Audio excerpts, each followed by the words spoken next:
예수님께서 제자들에게 하나님 나라에 대해서 비유로 여러 가지를 들어 말씀하셨습니다. 근데 그 비유 중에 밭에 감추인 보화, 만약에 그 밭을 갈다가 보화를 발견했으면 어떻게 할래? 바로 그 보화를 얼마나 가치 있는지 아는 사람은 자신의 모든 재산을 다 팔아서라도 그 밭을 소유하려고 할 겁니다. 이것이 하나님 나라입니다. 겉으로 볼 때는 참으로 연약해 보이고 겉으로 볼 때는 척박해 보이는 그저 똑같은 땅입니다. 근데 그 안에 하나님 나라의 가치를 알게 될 때에 인생 모든 것을 걸게 됩니다. 우리가 하나님 나라에 대해서 알아가고 또 하나님 나라에 대해서 안다고 말하지만 사실 그것이 우리의 피부로 와닿고 있는지 우리가 좀 알았으면 좋겠습니다. 다시 한번 돌이키고 생각했으면 좋겠습니다. 특별히 요한계시록은 정말 이 하나님 나라, 하나님께서 통치하시는 이 나라, 주 예수께서 다스리시는 이 나라가 얼마나 영화롭고 얼마나 위대한지를 우리에게 알게끔 합니다. 겉모습은 별로인 것 같습니다. 겉의 모습은 그저 그렇습니다. 아닙니다. 그 가치는 어마어마합니다. 그리고 그 가치를 알게 될 때에 우리는 모든 것을 걸게 될 것입니다. 오늘 집중하는 이 본문에 이 내용으로 가득합니다. 사실 특별하지 않은 것 같은데 엄청난 존재였습니다. 그냥 평상시에 보는 그 어떤 존재, 똑같은 존재인 줄 알았는데 어마어마한 그 내력과 어마어마한 그 권위와 권능이 그곳에 담겨 있었습니다. 우리 말씀을 차근차근히 보면서 사실 이 짧은 시간 내에 다 보지는 못하지만 어쨌든 이 말씀을 하나하나 요약해서 말씀을 전하게 될 텐데 우리 이 말씀을 깊이 있게 돌아보며 또 우리의 믿음으로 우리의 삶으로 드러내기를 소망합니다. 우리 첫째, 사도 요한은 뭐뭐된 상황에서도 무엇을 향했다. 이곳에는 이런 말이 들어갑니다. 사도 요한은 유배된 상황에서도 예수님을 향했다. 사도 요한은 유배된 상황에서도 예수님을 향했다. 먼저 요한이 처한 상황을 우리가 좀 알아야겠습니다. 지금 계시를 받아 기록하고 있는 요한, 사실 그 상황이 그리 좋지 않는 상황입니다. 왜냐하면 반모라고 하는 섬에 사실 유배를 당한 상태이기 때문입니다. 우리 9절 말씀 우리 읽어보겠습니다. 9절입니다. 나 요한은 너희 형제요 예수의 환난과 나라와 참음에 동참하는 자라. 하나님의 말씀과 예수를 증언하였으므로 말미암아 반모라 하는 섬에 있었더니. 아멘. 요한은 하나님의 말씀과 예수를 증언하는 일을 하다가 반모라는 섬에 살게 됩니다. 사실 이것은 갇히게 된 거고요. 이것은 유배를 당하게 된 것입니다.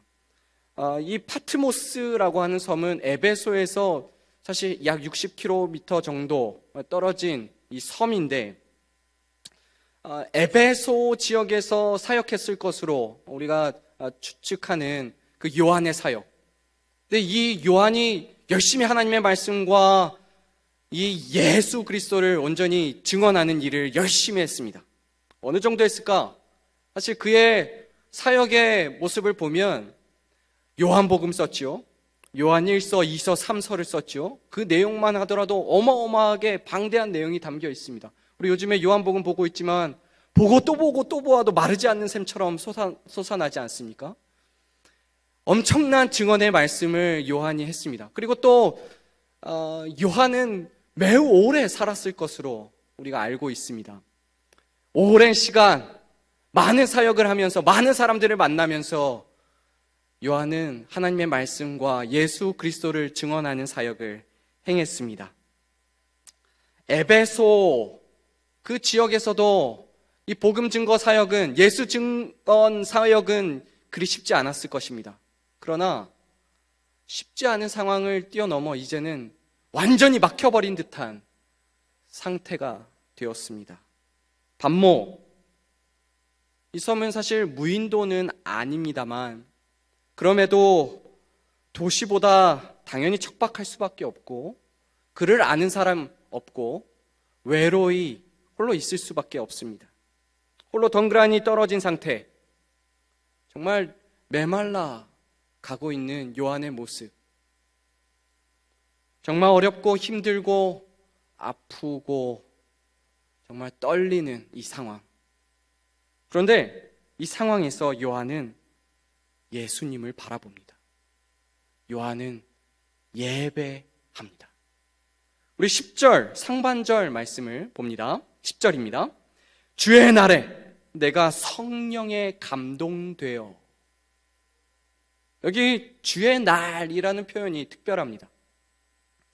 유대교인들은 안식일이라 하여서 한 주간의 마지막 날, 즉 토요일을 안식일이라 하여서 그들의 제사 드리는 날, 예배 드리는 날로 그들이 삼았죠. 철저했습니다. 유대인이라면 이 안식일을 어기면 안 됐습니다. 그들의 정체성이라고 말할 안식일이고 오히려 이런 말까지 있을 정도였습니다. 안식일이 유대인을 지킨다. 그런데 이 예수를 믿는 자들, 즉 기독교인들은 유대교인들과 분명히 다름을 이 날을 통하여서도 표현했습니다. 그것은 바로 안식일을 지키는 것이 아니라 주의 날을 지키는 것이었습니다. 주의 날이라는 표현은 주 예수님의 날이라는 의미입니다. 주 예수님의 날, 그것은 바로 우리 주 예수께서 죄를 속량하시고 또 죄의 결과인 사망을 이기시고 그 구원이라는 것을 완성하신 날, 바로 그 완성하시고 회복하신 날, 우리 그것을 부활의 날로 우리는 알죠. 이 부활의 날은 한 주의 첫째 날이었습니다. 유대교인들은 분명히 한 주의 마지막 날을 그들의 정체성으로 그들의 목숨을 걸고 지켜왔는데 이제 기독교인들은 그것이 바뀝니다. 오늘날로 말하면 일요일, 주의 날을 목숨 걸고 지키며, 사실 어느 때나 예배를 드려도 상관은 없지만 그러나 특별히 이 날을 예배하는 날로 열심으로 예배했습니다. 요한은 지금 예수님을 증언하다가 구속되었습니다. 유배되어 정말 쉽지 않은 상황에 처해 있었습니다. 더 이상 어떤 사역도 어떤 사명도 더 이상 진행하기에 어려운 그런 상태였습니다. 근데 그 상황 중에서도 요한은 주의 날을 지키고 있었습니다.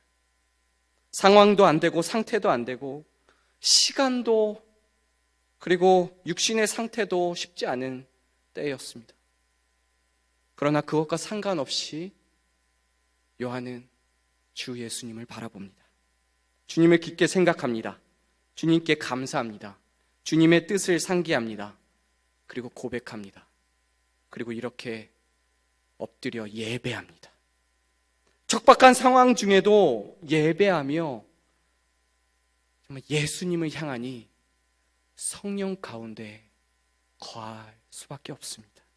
성도 여러분, 우리의 상황 참으로 어렵고 힘들 수 있지만 핍박받고 정말 이렇게 척박한 땅 가운데 상태 가운데 있을 수 있지만 그러나 어떤 상황 가운데서도 우리 주 예수님 바라보며 예배하는 우리의 삶 되기를 소망합니다. 아멘. 두 번째로, 예수님의 무엇은 그의 뭐뭐에게 선포된 말씀이다. 바로 예수님의 음성은 그의 온 백성에게 선포된 말씀이다. 예수님의 음성은 그의 온 백성에게 선포된 말씀이다. 요한에게 큰 음성이 들렸습니다. 우리 11절 말씀입니다. 이르되 내가 보는 것을 두루마리에 써서 에베소, 서머나, 버가모, 두아디라, 사데, 빌라델비아, 라오디게아 등 7 교회에 보내라 하시기로. 7 교회입니다. 참 이게 교회 이름이 길고 우리에게 익숙치 않아서 에서버두 사빌라 이렇게 외우시면 조금 더 쉽습니다. 에서버두 사빌라. 첫 글자만 이렇게 딴 거죠. 에서버두 사빌라. 이 7교회에 이 음성을 적어서 보내라는 것입니다. 7교회 에서버두 사빌라 교회에 말씀을 써서 보내야 합니다. 여기 기록된 7교회는 크게 2가지의 특징이 있습니다. 먼저는 실제 지명, 그 교회의 이름이 쓰였다는 것입니다. 실제 이름이 쓰였다는 것은 이것이 어떤 허상에 있는 어떤 상상의 어떤 상징만을 위한 어떤 교회가 아니라는 것입니다. 지도에서 이 에서버두 사빌라 이 지역을 이렇게 표시하면서 보시면 에베소부터 시작해서 이 거꾸로 부메랑 모양, 우리가 부메랑을 아래로 이렇게 그린다면 위로 이렇게 부메랑 모양처럼 이렇게 옆에 이어져 있는 서로 오고 가고 서신도 주고받을 수 있는 그런 지역입니다. 당대 적어도 수백, 아니 가정교회로만 따져도 수만 교회가 있었을 수 있습니다. 근데 왜 7교회만 얘기했을까? 이것도 우리가 많이 들어서 알지요. 그것은 7이라는 숫자를 통해서 사실 전체를 얘기할 수 있기 때문입니다. 딱 7만 얘기했지만 전체를 대표해서 말할 수 있기 때문입니다. 유대 숫자 체계에서 7은 하나님께서 보시기에 완전한 수에 해당합니다. 7만 말했지만 전부를 가리키고 있다고 생각하면 됩니다. 명령의 이 본 말씀을 기록하여 바로 이 7교회가 상징하는 바 온 땅의 교회, 하나님의 백성에게 보내라 명령합니다. 그런데 이 명령하는 말씀이 11절에 이렇게 기록되어 있는데 우리가 이 명령하는 말씀이 참 독특하게 표현되고 있다는 것을 우리 바로 윗절을 통해서 우리가 알 수 있습니다. 우리 10절 말씀, 우리 하반부 부분을 보면 이렇습니다. 내 뒤에서 나는 나팔 소리 같은 큰 음성을 들으니. 내 뒤에서 나는 나팔 소리 같은 큰 음성을 들으니. 여기서 신기한 악기가 나타나죠. 나팔이라고 하는, 꽹과리도 아니고요, 북도 아니고요, 나팔입니다. 이 나팔이라는 의미를 굳이 이곳에 쓴 이유가 무엇일까? 분명히 들렸겠죠. 분명히 나팔 소리 같은 큰 음성이 들렸기에 그는 이렇게 기록했습니다. 근데 이것은 바로 구약의 어떤 사건을 우리에게 분명히 가리키며 그와 같은 사건임을 우리에게 상기시켜주는 아주 놀라운 사인과 같습니다. 이 장면은 이스라엘 백성들이 애굽에서 출애굽할 때의 장면과 연결이 됩니다. 하나님은 이스라엘 백성들을 이 모세를 통하여서 인도하게 하시고 또 그들의 시내산이 있는 시내 광야에 이르게 합니다. 그리고 하나님은 모세를 불러 그에게 말씀을 하시고 그 백성에게 하나님께서 가르치신 그리고 보여주신 것을 전하라고 하십니다. 그때에 이 나팔이 등장합니다. 출애굽기 19장 19절 말씀입니다. 나팔 소리가 점점 커질 때에 모세가 말한즉 하나님이 음성으로 대답하시더라. 아멘. 이 모세가 시내산에 올라갔을 때에 번개와 우레 그리고 빽빽한 구름이 가득했는데 거기에 점점 커지는 어마어마하게 큰 나팔 소리와 같은 음성이 들렸습니다. 그리고 하나님은 하나님의 말씀을 책에 기록하여 그 백성에게 전하라고 말씀합니다. 우리 출애굽기 24장 3절 말씀입니다.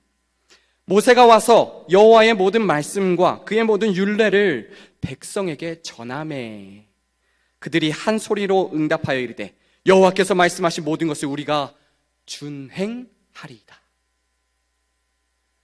결국 이 출애굽 때에 하나님께서 그의 백성에게 전하라 하신 말씀, 그 사건을 이 요한에게 보여주신, 그리고 듣게 하신 이 일을 통하여서 그 사건을 가지고 오고 있는 것입니다.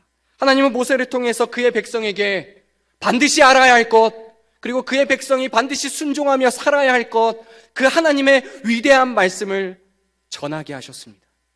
그와 같이 하나님은 이 사도 요한에게 이 땅에 온 교회, 이 땅의 그 백성, 이 백성에게 하나님의 이 귀중한 이 말씀을 전하라 하십니다.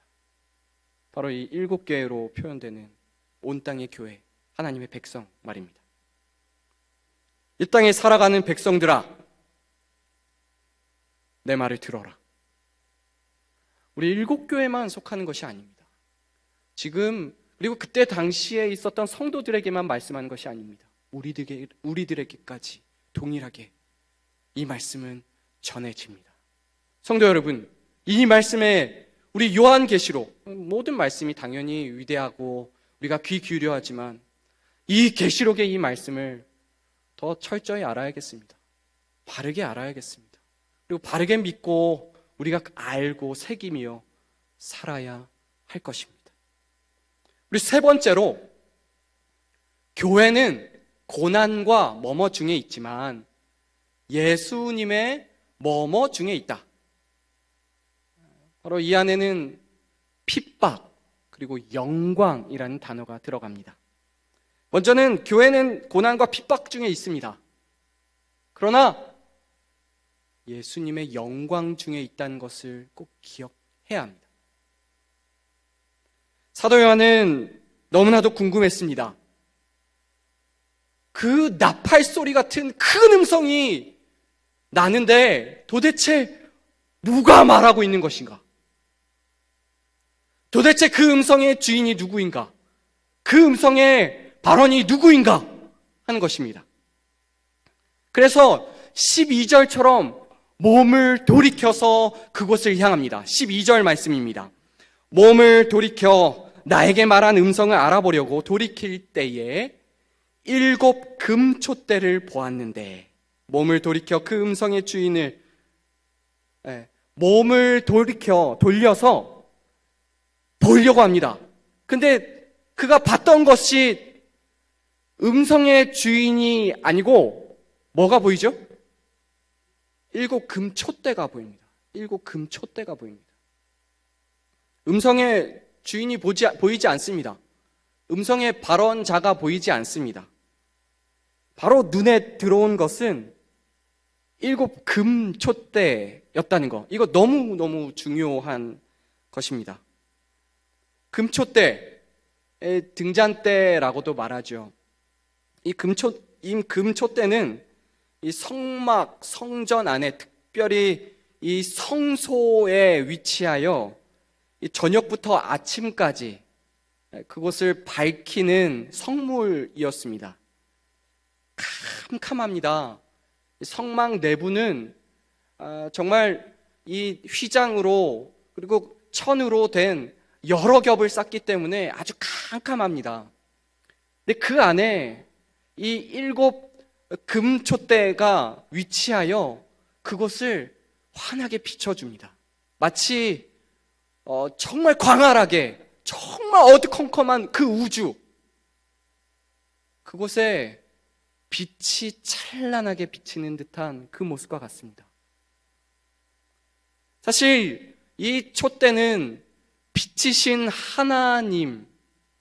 하나님을 상징하고, 또한 이 촛불을 통하여서 하나님의 존재와 역할, 그리고 그 영광이 어떻게 영화로운지 이 촛대를 통하여서 우리에게 보여줍니다.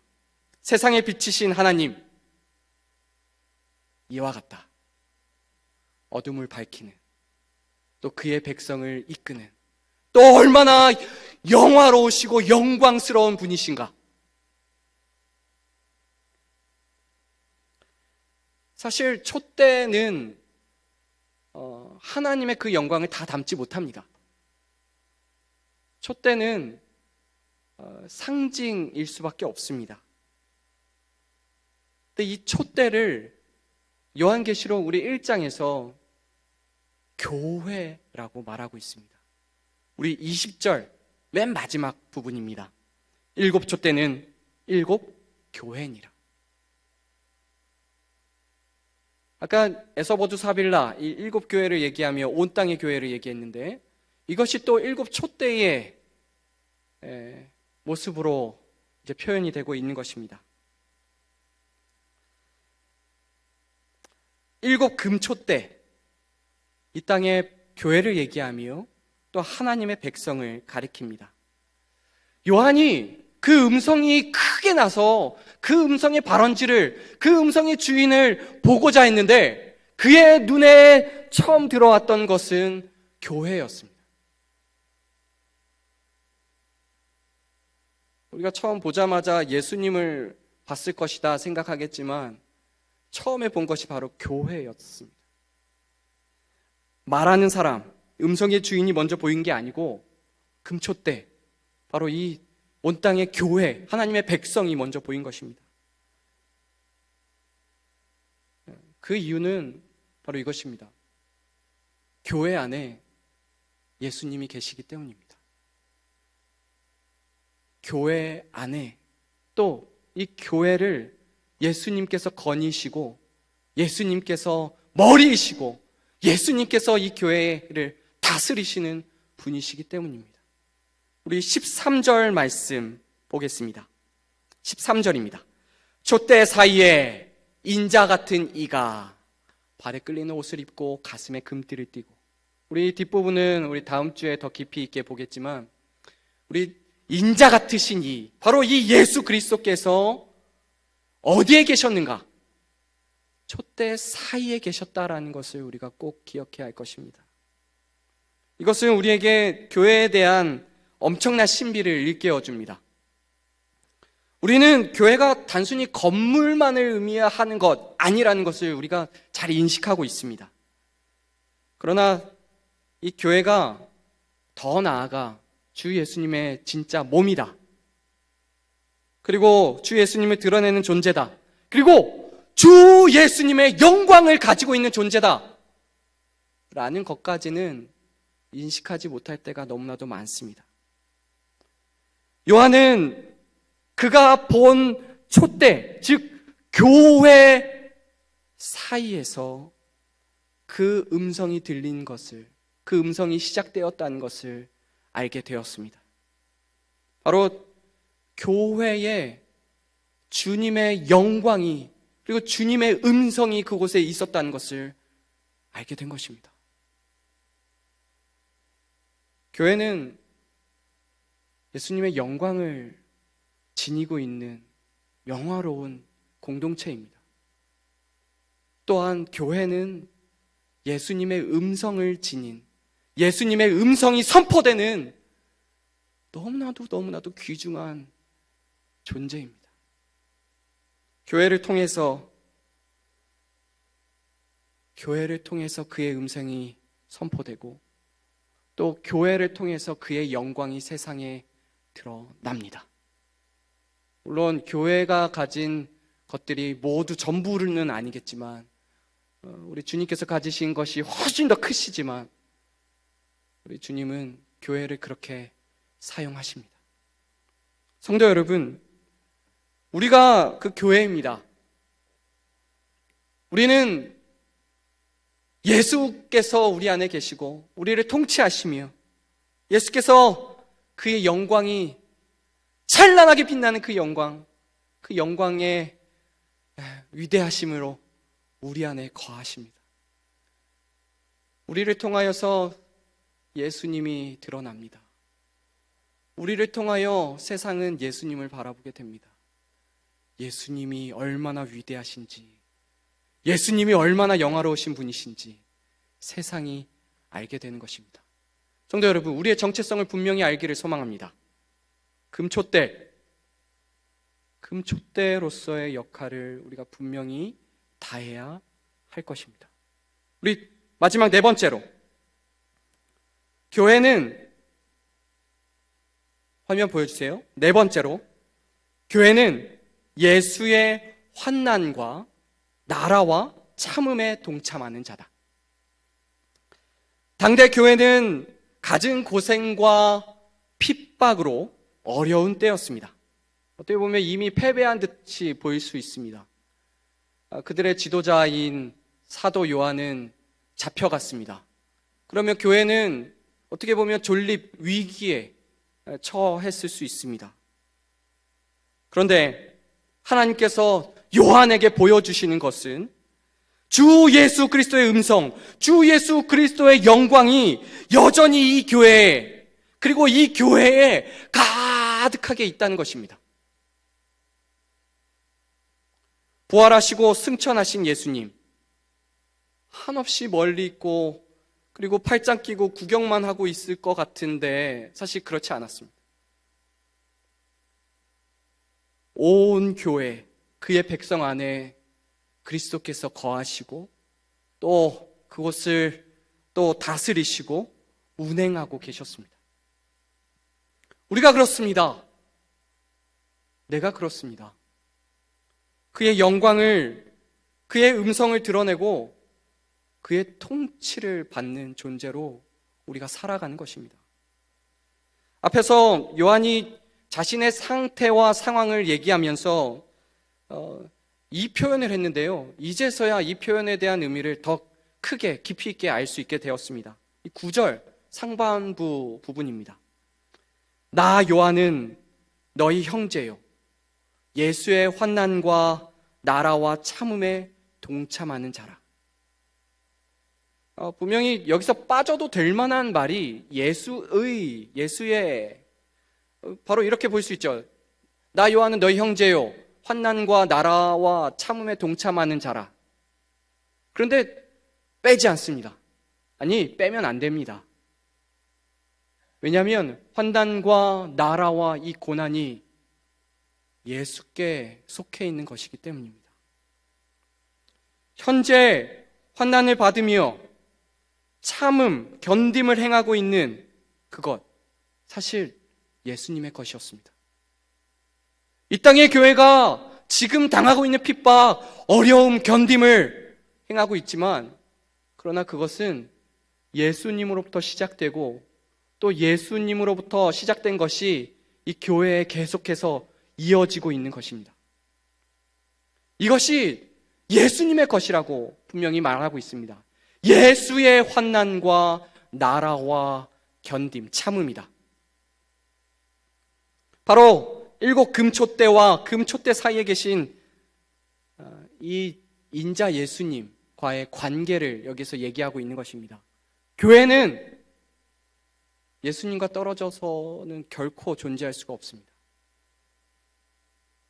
교회 안에, 그리고 교회의 머리가, 또 교회의 처음이자 끝이 이 예수님이시기에 예수님이 하신 일이 교회의 일이 되고 예수님이 명하신 일이 교회가 하는 일이 됩니다.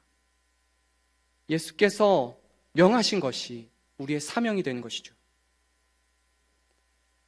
예수님이 당하신 것의 연장, 예수님이 하시고 계신 것의 연장선에 있는 것이 바로 이 교회의 사역인 것입니다. 지금 너희가 당하는 환난과 견딤, 참음 분명히 있지만 그것은 예수의 몸으로서 당하고 있는 것이다. 그러나 그것이 끝이 아닙니다. 우리 9절 말씀에서 이 세 가지가 나타나는데요. 연결되는 게 세 가지가 있죠. 바로 환난, 나라, 견딤, 참음.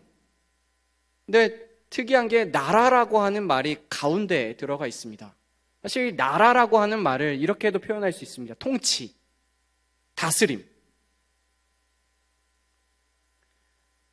환난과 참음 가운데 예수의 통치가 있습니다. 예수의 다스림이 있습니다. 성도 여러분, 금촛대 사이에 위대한 인자 예수님께서 계신 것과 같이 교회는 예수 그리스도의 몸이자 분신으로서 살아갑니다. 하나님의 백성, 이 하나님의 백성은 예수님의 영광을 가진 존재입니다. 그리고 예수님의 이 영광을 드러내는 존재입니다. 얼마나 영화로운 존재인지 우리가 깨닫고 나아가야 할 것입니다. 성도 여러분, 지금 겉으로 보기에는 아무것도 아닌 것 같습니다. 그러나 이 가치를 분명히 알기를 소망합니다. 하나님 나라는 이 밭에 숨긴 보화를 찾는 것, 사실 그것보다 더 위대합니다.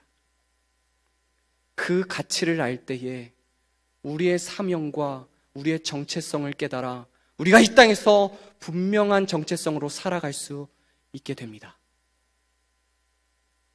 정말 예수님을 드러내는, 예수님과 함께하는, 예수님의 몸으로 예수님의 영광을 온전히 드러내는 저와 여러분, 그런 신자와 자녀로 사는 우리 되기를 소망하고 축원합니다. 아멘.